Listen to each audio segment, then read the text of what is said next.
Shalom jemaat yang dikasih Tuhan, senang sekali saya Pendeta Rubin Adi Abraham bisa melayani Anda lagi dalam ibadah online ini.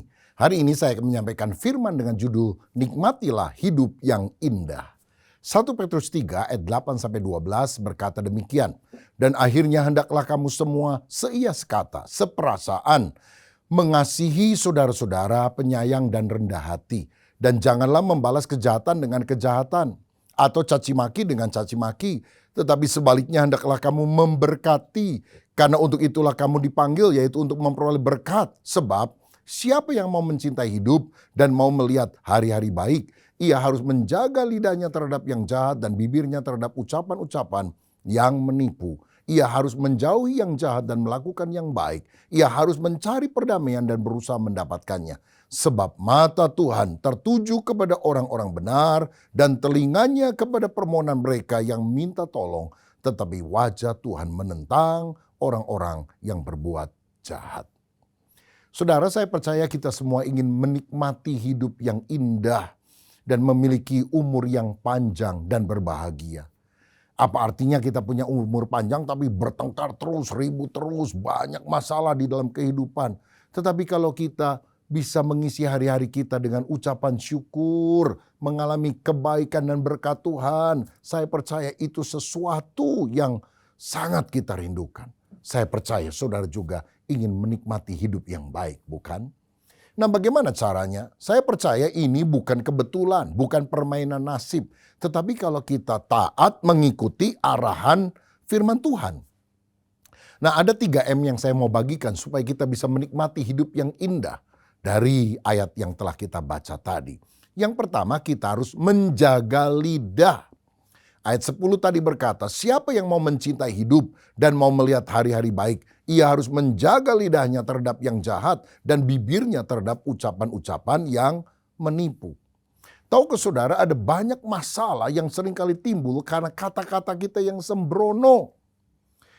Ada yang bilang mulutmu adalah harimaumu. Kalau saudara mengucapkan kata-kata makian yang kasar dan orang tersinggung, lalu kemudian dia mau membalas, memukul kita. Bukankah kita mengalami masalah yang sebetulnya tidak perlu kita alami kalau kita lebih bijak di dalam berkata-kata? Amsal Sulaiman 18 ayat 21 berkata, hidup dan mati dikuasai lidah. Siapa suka menggemakannya akan memakan buahnya. Artinya, kehidupan atau kematian, hal yang baik atau hal yang buruk, tergantung daripada yang kita ucapkan.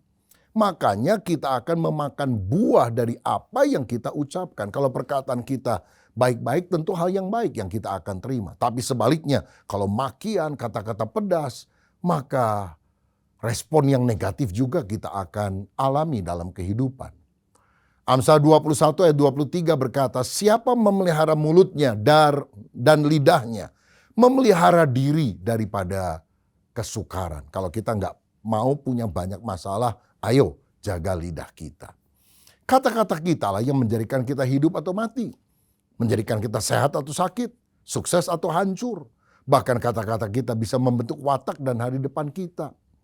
Lidah itu memang adalah organ tubuh yang kecil, tetapi bisa menimbulkan hal yang besar dan mengubah nasib manusia. Ucapan seorang hakim kepada terdakwa, kamu salah atau kamu tidak bersalah, guilty or not guilty, itu akan menentukan nasib orang itu. Apakah dia bebas atau masuk penjara. Bahkan kata-kata orang tua terhadap anaknya, papa setuju, papa tidak setuju, itu akan menentukan hari depannya. Makanya saudara sekalian, kita harus waspada terhadap kata-kata kita. Karena ada kuasa dari apa yang kita ucapkan. Kalau saudara nggak percaya, coba ucapkan 1000 kali. Saya sakit, saya sakit, saya sakit, saya sakit. Atau saya pusing, saya pusing, saya pusing. Nggak sampai 1000 kali, puyeng saudara-saudara. Ya jangan lakukan di sini, nanti repot kita semuanya. Nah, jadi kata-kata kita itu berkuasa. Kalau saudara pergi kepada dokter, dokter saya sakit. Kadang dokter suka bilang gini, buka mulut, dilihat saudara. Apa yang terjadi dengan mulut kita, dengan lidah kita. Ketahuan sehat nggak sehatnya seseorang itu dari mulutnya, dari lidahnya. Begitu juga kondisi hati seseorang kelihatan dari perkataannya. Kalau negatif, jelek-jelekin orang dan sebagainya, itu kondisi rohaninya nggak bagus, tidak baik-baik saja. Tapi kalau selalu dalam ucapannya ada sukacita, ucapan syukur, terima kasih kepada Tuhan, kondisi rohaninya juga baik. Tuhan ingin agar kita mempersembahkan seluruh hidup kita kepadanya. Sayang banyak orang bilang hati saya untuk Tuhan, tapi mulut suka dipakai setan untuk gosipin orang, jelek-jelekin orang lain. Dalam Amsal 12 ayat 18 ada ayat yang berkata, ada orang yang lancang mulutnya seperti tikaman pedang, tetapi lidah orang bijak mendatangkan kesembuhan. Saudara, hati-hati, ada orang yang lidahnya jahat, seperti tikaman pedang yang menusuk. Atau setidaknya seperti silet yang menggores. Ini lidah jahat, perkataannya tajam, suka menggosipkan orang, tidak memikirkan akibatnya, menimbulkan pertengkaran. Karena itu kita perlu berdoa, Tuhan berjagalah pada pintu bibirku, supaya perkataanku berkenan kepada Tuhan. Seperti Yesaya yang pernah berkata, celaka aku binasa karena aku najis bibir. Dan aku tinggal di tengah bangsa yang najis bibir. Lalu seorang malaikat mengambil bara api dari mezbah Tuhan dan mengenakan kepada mulutnya. Lalu malaikat berkata, dosamu telah diampuni. Saudara, ada banyak orang berdosa karena lidah. Orang yang sempurna lidahnya, sempurna juga seluruh kehidupannya. Makanya kita perlu minta kepada Tuhan supaya kata-kata kita itu jangan menghasut, jangan negatif. Jangan menjelekan orang, tapi kata-kata berkat. Saya ingat ada seorang hamba Tuhan bernama D.L. Moody, seorang pengkhotbah hebat pada zamannya. Tapi di gerejanya dia punya seorang tante cerewet pengkritik, saudara. Pendeta khotbah panjang dikritik, pendeta khotbah pendek dikritik, pendeta khotbah banyak ilustrasi dikritik. Pendeta khotbah sedikit ilustrasi, kurang jelas katanya. Sampai satu kali pendeta Moody berkhotbah lagi dan ketika dia turun mimbar, ini si tante cerewet datang.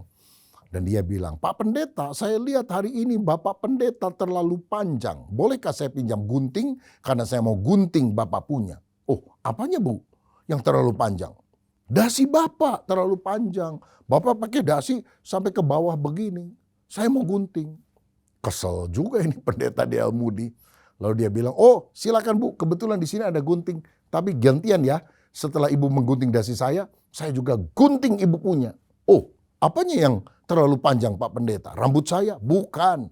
Lidah ibu terlalu panjang, saya mau gunting katanya. Untunglah si ibu akhirnya sadar dan bertobat, saudara-saudara. Kolose 4 ayat 6 berkata, hendaklah kata-katamu senantiasa penuh kasih, jangan hambar, sehingga kamu tahu bagaimana kamu harus memberi jawab kepada setiap orang.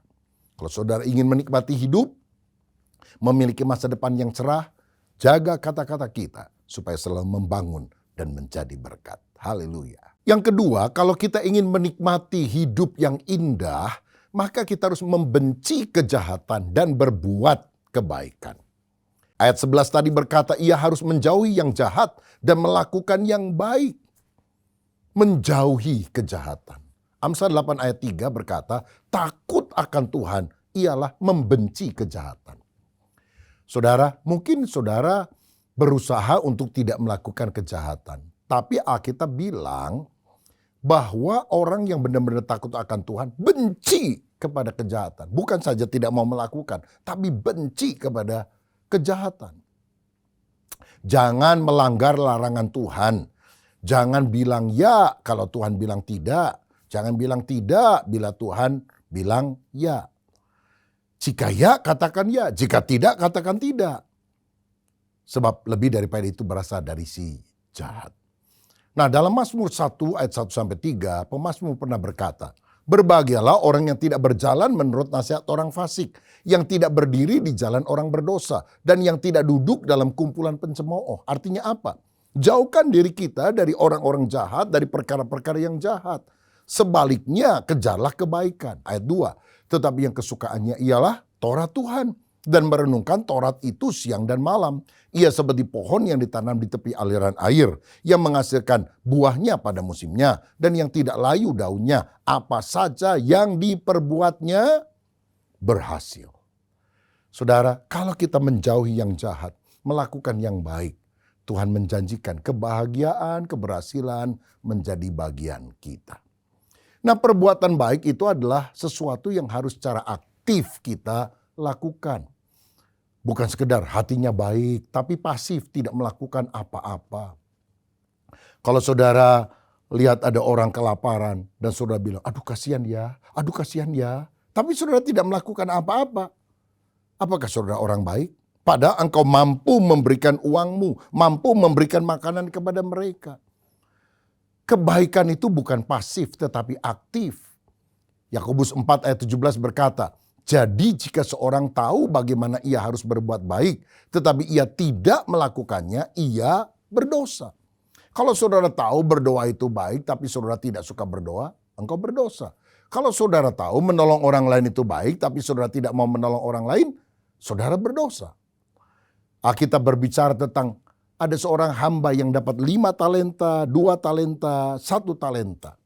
Nah, hamba yang 5 kembangkan jadi 10, yang 2 mengembangkan jadi 4. Yang ketiga menyimpan di dalam tanah dan tidak melakukan apa-apa. Dan itulah hamba yang dimarahi, dihukum oleh tuannya. Pertanyaannya, dosa hamba ini apa? Apa dia korupsi? Apa dia mencuri? Apa dia foya-foya dengan talenta itu? Tidak. Dosanya tidak terletak dari apa yang dia lakukan. Dosanya justru terletak dari apa yang dia tidak lakukan.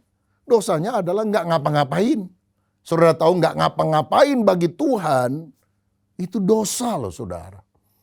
Bukan hanya duduk-duduk jadi penonton lalu kita dianggap orang baik. Kita harus take action, melakukan tindakan, melakukan sesuatu yang baik, menabur benih kebajikan selama kita hidup. Kenapa kita harus menjauhi yang jahat dan melakukan yang baik? Karena Alkitab mengajarkan hukum tabur tuai kepada kita. Galatia 6 ayat 7-10 berkata, jangan sesat. Allah tidak membiarkan dirinya dipermainkan. Karena apa yang ditabur orang itu juga yang akan dituainya. Sebab barang siapa menabur dalam dagingnya, ia akan menuai kebinasaan dari dagingnya. Tetapi barang siapa menabur dalam roh, ia akan menuai hidup yang kekal dari roh itu. Janganlah kita jemu-jemu berbuat baik. Karena apabila sudah datang waktunya kita akan menuai jika kita tidak menjadi lemah. Ayat yang ke-10, karena itu selama masih ada kesempatan bagi kita, marilah kita berbuat baik kepada semua orang. Tetapi terutama kepada kawan-kawan kita seiman. Kalau ada orang jahatin kita, lalu kita terpancing berbuat jahat kepada dia. Bukankah sebetulnya kita juga sudah menaburkan hal yang jahat? Maka akibatnya satu kali yang kita akan petik adalah kejahatan itu. Tapi kalau kita tetap menabur kebajikan bahkan kepada orang yang berbuat jahat kepada kita, maka kebajikan itu yang akan berpulang kepada kita semuanya. Saudara, orang yang kurang ajar sama orang tua, lihat akhir hidupnya. Seringkali mengalami kesengsaraan, merana. Karena apa? Dia menabur sesuatu yang buruk. Orang yang suka tipu sana, tipu sini. Embat uang orang, melakukan kejahatan, akhir hidupnya tidak akan bahagia. Tapi orang yang jalan lurus sesuai dengan firman Tuhan, taat kepada petunjuk Tuhan, akhir hidupnya, walaupun mungkin dia tidak kaya raya, tapi sukacita karena ada hidup yang indah yang dia temukan di dalam Kristus. Dan kalau kita berbuat baik, Tuhan tidak buta, dia akan membalas tepat pada waktunya. Saudara sekalian, saya pernah mendengar kisah yang terjadi di Amerika Serikat pada abad yang lalu. Ada seorang dokter muda yang praktek di sebuah kota kecil di Amerika Serikat. Dan karena dia belum dikenal, tidak ada pasien yang datang. Dia nggak punya uang pada hari itu. Dan dia sangat lapar. Sampai akhirnya dia pulang ke tempat dia tinggal untuk sementara. Ini sudah terjadi puluhan tahun yang lampau. Dan karena kelaparan dia, waktu jalan dia lewat di sebuah rumah, dia pengen sekali minta makan dari orang yang ada di rumah itu. Jadi dia memberanikan diri mengetuk pintu. Seorang ibu tua muncul dan berkata, "Ya anak muda, apa yang saya bisa bantu?" Dan karena dia malu minta makan, akhirnya dia menjawab, "Ibu, saya haus sekali. Bolehkah saya minta segelas air untuk saya minum?" "Oh, tentu saja," kata wanita tua itu. "Silakan duduk, sebentar saya masuk ke dalam." Dan gak lama wanita itu datang membawa segelas susu segar. Dan dia bilang, "Silakan minum." Dokter itu langsung minum, saudara. Lumayan agak ganjel, perutnya yang kosong. Lalu dia tanya, "Apakah saya harus membayar untuk segelas susu ini?" "Oh, tidak perlu. Orang tua saya dulu ngajarin. Tidak boleh saya menerima uang untuk kebaikan yang saya berikan kepada orang lain dengan tulus. Ya, lain kali kalau kamu haus, datang ke rumah ini. Saya akan siapkan segelas susu lain untuk kamu." "Terima kasih, Ibu." Dokter muda ini melanjutkan perjalanan pulang ke tempatnya. Sekian puluh tahun kemudian, dokter ini sudah menjadi terkenal, praktek di sebuah rumah sakit yang besar di kota. Dan satu kali ada seorang ibu tua yang dirawat di rumah sakit itu. Penyakitnya cukup berbahaya dan dirawat sekian minggu. Tapi untunglah dengan perawatan yang baik, akhirnya ibu ini bisa pulih kembali. Tapi ibu ini cemas karena ketika dia mau keluar rumah sakit, dia kan harus membayar biayanya pada dia hidup sebatang kara. Dan uangnya juga sangat terbatas. Tapi ketika dia mau membayar, dia lihat tagihannya. Ada cap lunas dan ada tulisan di bawah, harga segelas susu.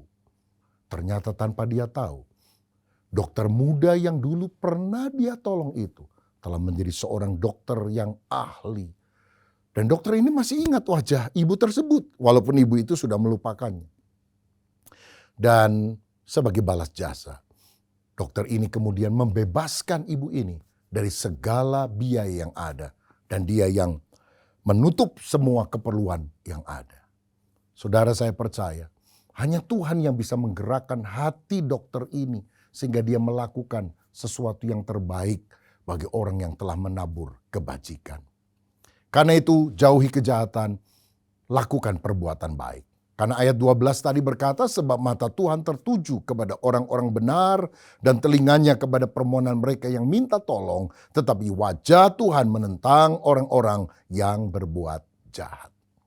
Jadi kalau kita ingin menikmati hidup yang indah, pertama kita harus menjaga lidah.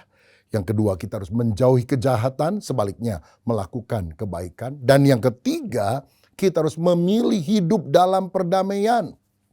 Ayat 11b berkata, ia harus mencari perdamaian dan berusaha mendapatkannya. Rupanya untuk hidup damai itu harus diusahakan. Karena tidak otomatis, tidak terlalu gampang saudara-saudara. Ada istri yang maunya ribut aja sama suaminya. Ada suami yang galak terus maki-maki istri dan anak-anaknya. Untuk hidup damai itu kadang-kadang nggak mudah. Ada orang yang bawaannya mau perang aja sama orang lain. Maka kita harus menjadi pihak yang berusaha mengupayakan perdamaian. Karena orang yang mengupayakan perdamaian, bahkan mendamaikan orang lain, dia akan disebut anak-anak Allah. Mari kita punya moto ini, 1000 sahabat terlalu sedikit, 1 musuh terlalu banyak. Karena 1 musuh bisa membuat saudara makan tidak enak, tidur tidak nyenyak. Lagi makan tidak bisa tidur, lagi tidur tidak bisa makan. Tetapi kalau kita dikelilingi oleh banyak sahabat, dimanapun kita berada, oh sukacita, bahagia. Saya bersyukur kemanapun saya pergi, ke luar kota, ke luar pulau, ke luar negeri.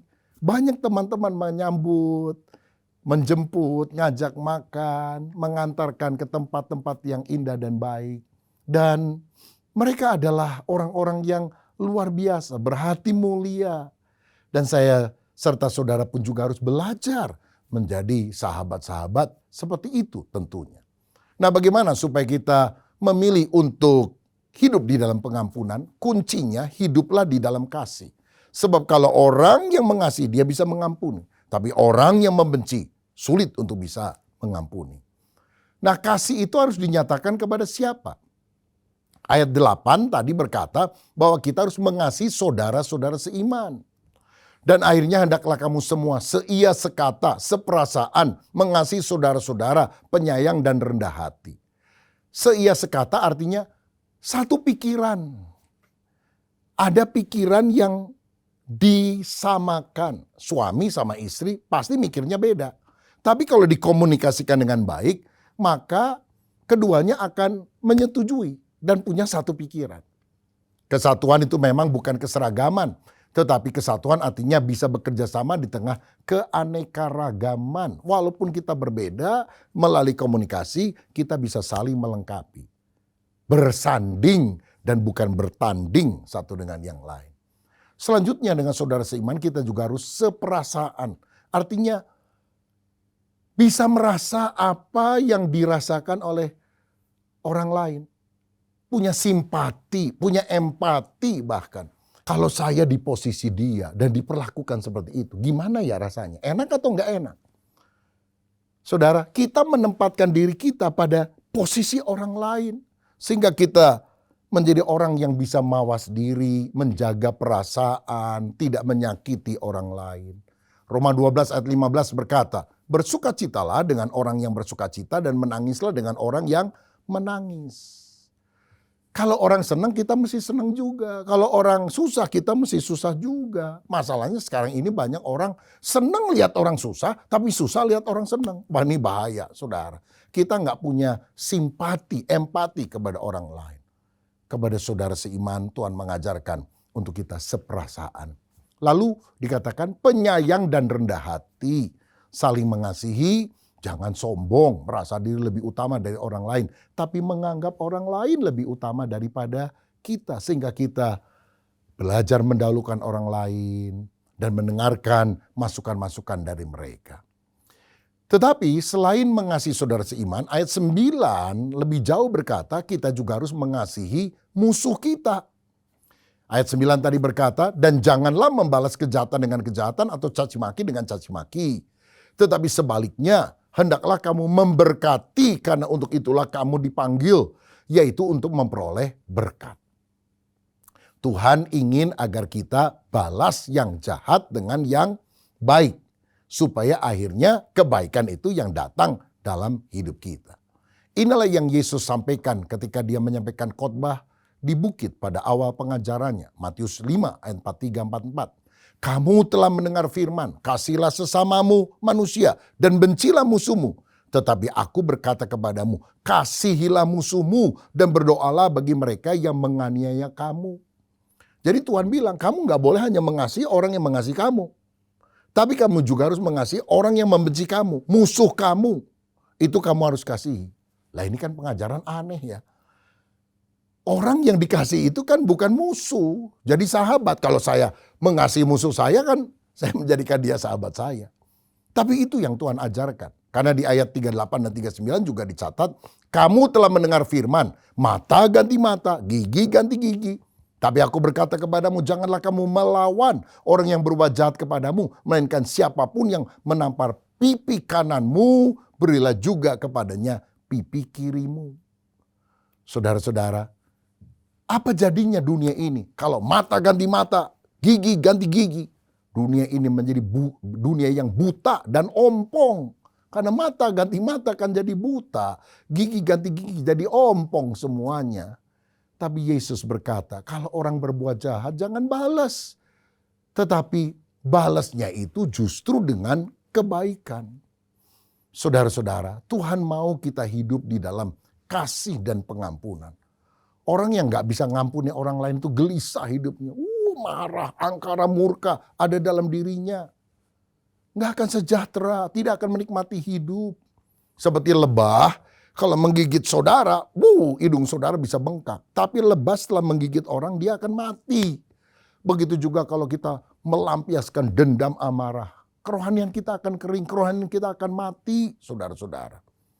Di dunia ini ada 3 konsep hidup. Konsep hidup iblis, konsep hidup manusia, konsep hidup Allah. Konsep hidup iblis adalah begini. Balas yang baik dengan yang jahat. Air susu dibalas air tuba, itu iblis. Kalau ada orang baik sama saudara, saudara jahatin dia, gosipin dia, setan itu namanya. Yang kedua, konsep hidup manusia. Kenapa kamu baik sama dia? Dia juga baik sama saya. Kok sama orang itu kamu jahat? Dia juga jahat sama saya. Nah itu manusia. Balas yang baik dengan baik, balas yang jahat dengan jahat. Tapi Tuhan mau kita punya konsep hidup yang ketiga. Konsep hidup Allah sendiri. Jangan kamu kalah terhadap kejahatan. Tapi kalahkanlah kejahatan dengan kebaikan. Saudara, itulah Tuhan yang walaupun kita seringkali melukai hatinya, berdosa, tapi Tuhan tetap menghujani kita dengan berkat-berkat-Nya. Makanya dalam Amsal 25 ayat 21 dan 22, firman berkata, jika seterumu lapar, berilah dia makan. Dan jika ia dahaga, berilah dia minum air. Karena engkau akan menimbun bara api di atas kepalanya. Dan Tuhan akan membalas itu kepadamu. Haleluya. Beberapa hari yang lalu saya mendengar orang-orang di perbatasan Korea Utara itu melepaskan balon.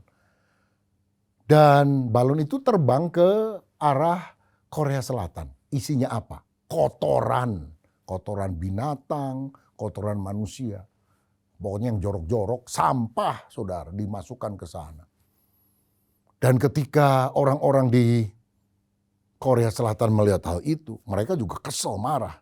Tapi akhirnya mereka berpikir, kamu memberi apa yang kamu punya. Kami memberi apa yang kami punya. Dan apa yang kami beri lebih bagus dari yang kamu punya. Kamu kan cuma punya sampah. Kamu kan cuma kasih kotoran. Tapi kami akan ganti. Jadi mereka menerbangkan juga balon yang kemudian masuk ke wilayah Korea Utara. Dan isinya apa? USB, isinya film drama Korea. Isinya lagu-lagu K-pop, saudara-saudara. Supaya mungkin orang-orang di Korea Utara itu lihat nih kita sukacita ini, senang-senang. Saudara ingat ini, kalau orang berbuat jahat kepada kita, dia hanya bisa memberi apa yang dia punya, kejahatan. Tapi balas dengan kebaikan. Kita memberi yang baik dari diri kita kepada orang itu. Sampai akhirnya Tuhan yang akan membalaskan kepada mereka. Bara api di atas kepalanya, kemarahan, itu akan reda, saudara. Dan akhirnya dunia akan berdamai. Saya mendengar kisah yang mirip terjadi juga ketika Berlin itu dibagi dengan tembok antara Jerman Timur dan Jerman Barat. Jadi orang-orang dari timur itu suka lempar sampah kepada orang-orang yang tinggal di perbatasan Jerman Barat. Tapi orang Jerman Barat baliknya, membalasnya apa? Nggak lempar sampah. Dia lempar makanan, dia lempar selimut, dia lempar pakaian. Sampai akhirnya orang-orang di bagian timur malu dan temboknya juga runtuh. Dan Jerman akhirnya bisa bersatu. Saya percaya kalau kita memilih hidup di dalam pengampunan, bukan hidup di dalam dendam, maka kita akan berdamai dengan semua orang. Dan hidup kita jadi berkat bagi orang di sekitar kita. Siapa di antara saudara yang hari ini ingin menikmati indahnya hidup di dalam Tuhan? Mari kita menjaga lidah kita. Mari kita menjauhi kejahatan dan berbuat kebaikan. Dan mari kita memilih hidup dalam pengampunan. Jangan hidup dalam dendam. Tapi mengampuni orang yang bersalah. Karena itulah kehendak Tuhan bagi kita. Mari kita berdoa bersama-sama supaya Tuhan memberikan damai sejahtera kepada kita. Bapa, terima kasih kebenaran firman-Mu. Jadikan kami orang-orang yang beruntung karena memiliki hidup yang penuh dengan damai, sukacita, ada keindahan di dalam Kristus. Karena itu tolong kami menjaga lidah kami. Kami tidak mau melakukan hal-hal yang jahat. Kami mau melakukan hal yang baik dan mengampuni orang yang bersalah kepada kami. Seperti teladan Yesus bagi kami. Sehingga kami menikmati betapa indahnya hidup di dalam Engkau. Berkat-Mu atas kami di dalam nama Tuhan Yesus. Haleluya. Amin. Tuhan Yesus memberkati.